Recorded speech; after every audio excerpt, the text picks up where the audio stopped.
Welcome to our channel. Today we how to subscribe to AWS Marketplace for SaaS software, complete guide step by step clearly.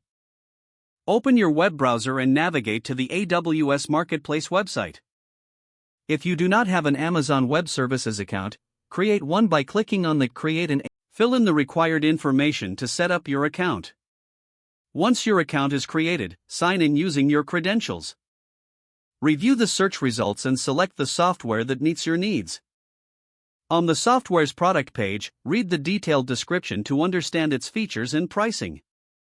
Scroll down to the pricing section to check available pricing plans.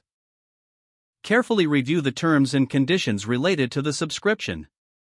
Select the desired plan if there are multiple options available. You may be prompted to configure settings or options related to the software. Follow the on-screen instructions to complete the configuration as required. You may need to provide payment information if you haven't done so already. Once the subscription is confirmed, you will receive a confirmation email. You can access the software through your AWS account. Log into your AWS Management Console. In the console, navigate to the Services menu and locate the software under the Marketplace section. Follow any additional steps provided by the software provider to start using it. You will now have access to the SaaS software through AWS Marketplace.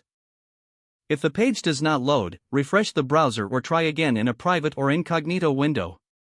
Make sure you are using the correct email address, then retype it carefully to avoid small typos. If your password is not accepted, use the reset option and create a new strong password you can remember. Check your spam folder for verification or security emails, then complete any requested confirmation steps.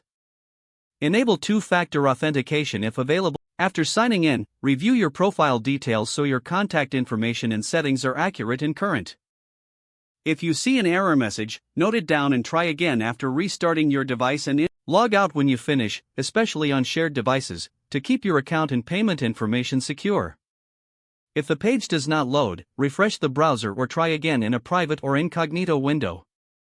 Make sure you are using the correct email address, then retype it carefully to avoid small typos. Don't forget to like this video and subscribe to our channel for more step-by-step tech guides.